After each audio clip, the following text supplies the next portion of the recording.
Film की शुरुआत Raquel नाम की लड़की से होती है जो कॉलेज में राइटिंग वर्कशॉप अटेंड कर रही थी। वो स्टोरीज तो लिख लेती है पर उसे किसी को सुनाती नहीं है क्योंकि उसे लगता है कि वो अच्छी राइटर नहीं है। रकेल एक मिडिल क्लास फैमिली से बिलोंग करती है। रकेल के डैड के मौत के बाद उसकी मॉम ने अकेले ही उसे पाला है। रकेल के घर के ठीक पीछे हिडाल्गो फैमिली का मेंशन है। कहने को तो ये पड़ोसी हैं, पर इनके बीच अमीरी गरीबी की एक खाई है जिसे चाह कर भी पार नहीं किया जा सकता। हिडाल्गो अल्फा 3 कंपनी के मालिक हैं। ये नाम उन्होंने अपने बेटों के नाम पे रखा है। हिडाल्गो के सबसे बड़े बेटे का नाम आर्टेमिस है और छोटे बेटे का नाम अपोलो है। वहीं मंझले बेटे का नाम एरिस है और एरिस ने ही रकेल के रातों की नींद और दिन का चैन चुराया है। रकेल एरिस से ऑब्सेस्ड है।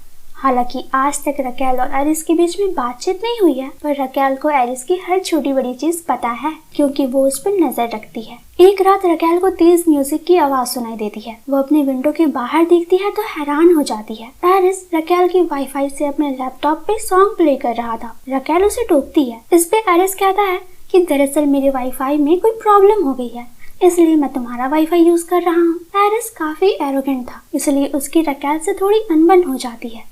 वो रकेल को गुड नाइट विच बोलकर चला जाता है। रकेल को पहली बार किसी ने विच यानी कि चुड़ैल बोला था, पर ये आखिरी बार नहीं है। नेक्स्ट डे रकेल कॉलेज में होती है और यहाँ हमें रकेल के मेल बेस्ट फ्रेंड योशी से इंट्रोड्यूस करवाया जाता है। योशी रकेल को पसंद करता है। वो खुद को उसका फ्यूचर हस्बैंड कहता है, पर रकेल इसे सीरियसली नहीं लेती। वहीं रकेल की फ्रेंड डेनियला बाइसेक्सुअल है, यानी उसे लड़के और लड़कियों दोनों में इंटरेस्ट है। क्लास के बाद रकेल स्पोर्ट्स ग्राउंड जाती है। वहाँ वो छिपकर एरिस को निहारती है, पर जल्दी बारिश शुरू हो जाती है और सभी लोग भागने लगते हैं, मगर रकेल एरिस को देखती रह जाती है। इसके बाद वो एरिस को फॉलो करते हुए जंगल वाले कब्रिस्तान में पहुंच जाती है। वहाँ एरिस उसकी नजरों से ओझल हो जाता है, पर दूसरे ही पल वो रकेल को कन्फ्रंट करता है कि मेरा पीछा क्यों कर रही हो। रकेल अनजान बनने का नाटक करती है। तब एरिस बताता है कि देखो, मुझे पता है कि तुम मुझे लाइक करती हो। तुमने अपने वाईफाई का पासवर्ड एरिस ग्रीक गॉड रखा हुआ है, साथ ही उसमें मेरी कई सारी फोटोज हैं। तुमने स्टोरीज भी मेरे अराउंड ही लिखी है। ये सुनकर रकेल भी कन्फेस करती है कि हाँ, मैं तुम्हें बहुत पसंद करती हूँ। ये सुनकर एरिस को लगता है कि मामला सेट हो गया है। वो उसे अपने बेडरूम में चलने का ऑफर देता है, पर ये चीज रकेल को डिसरिस्पेक्टफुल लगती है क्योंकि वो एरिस के साथ सिर्फ सोना नहीं बल्कि उसकी गर्लफ्रेंड बनना चाहती थी। इस बात पे एरिस हंसते हुए कहता है कि तुम तो मेरे टाइप की हो ही नहीं। तब रकेल बात बदलते हुए कहती है कि जल्द ही अंधेरा होने वाला है और मुझे डर लग रहा है, क्या तुम मुझे घर छोड़ दोगी। एरिस इसके बदले में रकेल को किस करना चाहता था। रकेल भी उसे मना नहीं कर पाती। एरिस रकेल को काफी करीब लाकर कहता है कि आज मूड नहीं है, फिर वो उसे घर तक छोड़ देता है। रकेल एरिस से नाराज होकर राउटर का प्लग निकाल देती है। देर रात एरिस खिड़की से रकेल के रूम में घुस आता है और खुद ही राउटर का प्लग लगा लेता है।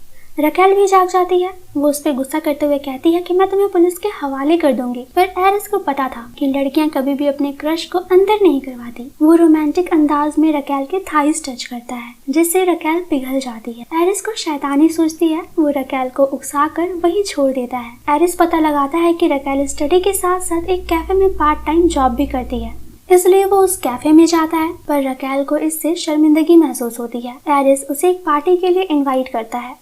रात में रकेल अपनी फ्रेंड डेनियला के साथ पार्टी में पहुंचती है। एरिस उसे अवॉइड करने के लिए एक सुनसान गली में चला जाता है। रकेल उसे फॉलो करती है। वो एरिस के काफी करीब जाकर उसे सेड्यूस करती है। एरिस भी पिघल जाता है, पर ये तो रकेल का बदला लेने का एक तरीका था। वो भी एरिस को उकसाकर छोड़ देती है। फिर वो वापस पार्टी में आ जाती है। यहाँ उसे एरिस का छोटा भाई अपोलो मिलता है। अपोलो को शराब पीने की इजाजत नहीं थी। रकेल की मदद से वो पहली बार शराब पीकर टल्ली हो जाता है। तब रकेल और डेनियला अपोलो को के घर छोड़ने जाते हैं। रास्ते में जब ये बात अपोलो को पता चलती है तो उसे अपने डैड और बड़े भाई से डर लगता है। वो कहता है कि देखो, मुझे कहीं भी ले चलो, पर मुझे घर नहीं जाना। तब रकेल उसे अपने घर ले जाती है। थोड़ी ही देर में विंडो से एरिस उसके कमरे में घुस आता है। दरअसल कई लोगों ने अपोलो को लास्ट टाइम रकेल के साथ देखा था, इसलिए एरिस को पता था कि वो दोनों साथ में ही होंगे। सुबह होने में कुछ घंटे बाकी थे, इसलिए एरिस अपने डैड के ऑफिस जाने के बाद ही अपोलो को घर ले जा सकता था। अपोलो तो आराम से रकेल के बेड पे सो रहा था। सिचुएशन कुछ ऐसी बन जाती है कि रकेल को एरिस और अपोलो के बीच में सोना पड़ता है। रकेल का बदन एरिस से टच हो रहा था, इससे एरिस के अरमान जाग जाते हैं। वो रकेल को छूना शुरू कर देता है और एक बार फिर से एरिस रकेल को उकसाकर यूं ही छोड़ देता है। ये सारी बातें अगले दिन रकेल डेनियला को बताती है। फिर वो योशी के साथ स्टडी करने के लिए अपने घर आती है। रूम में उसे एक आईफोन मिलता है। रकेल तुरंत सारा माजरा समझ जाती है। दरअसल कल रात गलती से अपोलो के हाथों रकेल की फोन की स्क्रीन टूट गई थी। उसी की भरपाई के लिए एरिस ने रकेल को ये आईफोन गिफ्ट करा है। रकेल आईफोन लौटाने के लिए उसके घर जाती है। घर पे हाउस हेल्पर क्लॉडिया रकेल को एरिस के रूम में भेज देती है। रकेल को देखते ही एरिस उसके आने का इंटेंशन समझ जाता है। वो चाहता है कि रकेल आईफोन रख ले, पर इसके लिए वो मान नहीं रही, इसलिए इनके बीच थोड़ी नोकझोंक होती है और इस दरमियान इन्हें अट्रैक्शन भी फील होती है और इसका नतीजा ये निकलता है कि ये दोनों अपनी सारी हदें भूल जाते हैं। इसी बीच एरिस को पता चलता है कि ये रकेल का फर्स्ट टाइम है। दोनों काफी एंजॉय भी करते हैं, पर जैसे ही काम खत्म होता है एरिस का रवैया बिल्कुल बदल जाता है, जिससे रकेल को हर्ट होता है और वो आईफोन एरिस के डस्टबिन में फेंक कर अपने घर चली जाती है। पर अगले दिन उसे वापस एरिस के घर जाना पड़ता है क्योंकि वो अपनी चैन वहीं भूल आई थी। एरिस अपने हाथों से रकेल को वो चैन पहनाता है। इस पे रकेल के दिल में एक एहसास जागती है। वो जानना चाहती है कि एरिस उसके लिए क्या फील करता है, पर एरिस का फिर से मूड बन जाता है।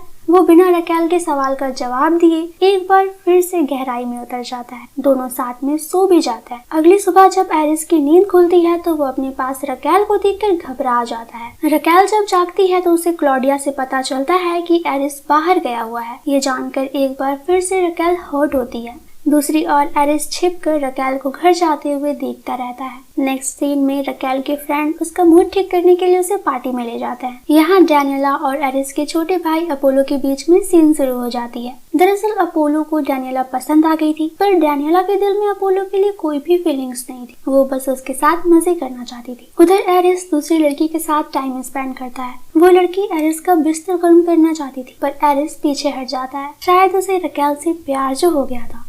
उसे घर के बाहर रकेल दिखती है जो बेहद नशे में थी। एरिस उसे उसके रूम में ले जाकर सुला देता है, पर सोने से पहले रकेल एक कहानी सुनना चाहती थी। तब एरिस अपनी रियल स्टोरी सुनाता है। दरअसल एरिस जब छोटा था तो उसे अपने पेरेंट्स इस दुनिया के सबसे बेस्ट कपल लगते थे। एक दिन एरिस स्कूल से जल्दी घर आ गया और उसने अपनी मॉम को पराये मर्द के साथ आपत्तिजनक हालत में देख लिया। इससे एरिस को बहुत रोना आया। उसने ये बात अपने बड़े भाई को बता दी, पर एरिस नहीं चाहता था कि ये बात उसके डैड को पता चले। दरअसल उसे डर था कि मॉम की सीक्रेट रिवील होने से उसकी खूबसूरत सी फैमिली बिखर जाएगी। पर एरिस के बड़े भाई ने ये बात अपने डैड को बता दी। इससे एरिस बहुत डर गया, पर उसके डैड काफी चिल थे। उन्होंने कुछ लड़कियों की फोटोज दिखाई जिनके साथ उनके नाजायज संबंध रह चुके थे। उसी दिन से एरिस का प्यार से भरोसा ही उठ गया।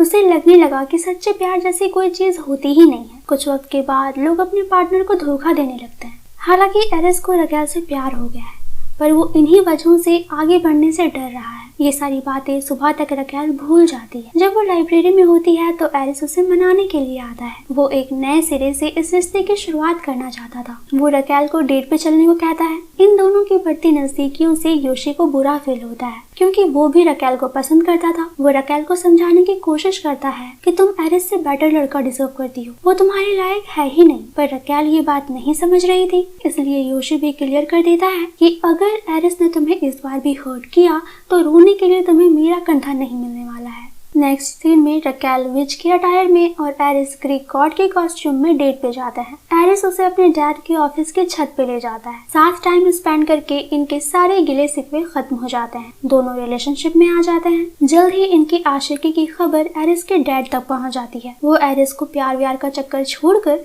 बिजनेस में इन्वॉल्व होने को कहते हैं, पर ना तो एरिस रकेल को छोड़ना चाहता था और ना ही बिजनेस ज्वाइन करना चाहता था। वो तो मेडिसिन स्टडी करना चाहता था। एक रात एरिस रकेल को अपने डैड के ऑफिस पार्टी में ले जाता है। यहाँ रकेल अपनी मॉम को वेट्रेस का काम करते हुए देखकर शर्मिंदा हो जाती है। वो वहाँ से भागना चाहती थी, पर इस दरमियान वो गिर जाती, जिससे पूरे पार्टी में रकेल का मजाक बन जाता है। दरअसल पार्टी में रकेल की मॉम को वेट्रेस बनाकर एरिस के डैड ने ये साबित कर दिया था कि रकेल उनकी हैसियत की बराबरी कभी भी नहीं कर सकती। उनका ये प्लान काम भी कर जाता है। रकेल एरिस से दूरी बना लेती है।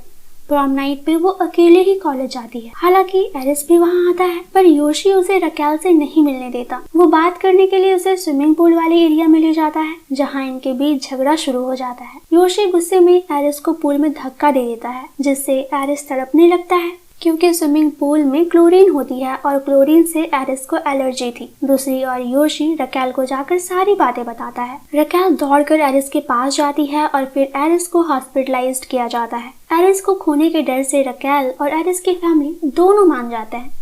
एरिस के डैड उसे मेडिसिन की पढ़ाई करने के लिए स्टॉकहोम भेजने के लिए भी राजी हो जाते हैं। रकेल जब उसे एयरपोर्ट पे छोड़ने जाती है तो एरिस एक सीक्रेट रिवील करता है कि वाईफाई यूज करना तो एक बहाना था। दरअसल मैं तुम्हें पाना चाहता था। मैं जानता था कि तुम भी मुझे पसंद करती हो, पर हमारी बातचीत नहीं हो पा रही थी, इसलिए मैंने वाईफाई के बहाने तुमसे बातें शुरू की। ये जानकर रकेल को अच्छा लगता है। उधर एरिस पढ़ाई पूरी करता है और इधर रकेल अपनी एक बुक पब्लिश कर देती है। कॉल्स एंड मैसेजेस के थ्रू ये आपस में कनेक्टेड भी रहते हैं। बीच बीच में एरिस छुट्टियों में रकेल से मिलने आता रहता है और इसी के साथ ही मूवी यहीं पर खत्म हो जाती है। पर एरिस और रकेल की स्टोरी नेक्स्ट पार्ट में भी कंटिन्यू होगी। अगर आप इस फिल्म के सेकंड पार्ट देखना चाहते हैं तो कमेंट करके हमें बताइए। साथ ही आज की स्टोरी पसंद आई हो तो वीडियो को लाइक और हमारे चैनल को सब्सक्राइब जरूर कर लीजिए। Thank you.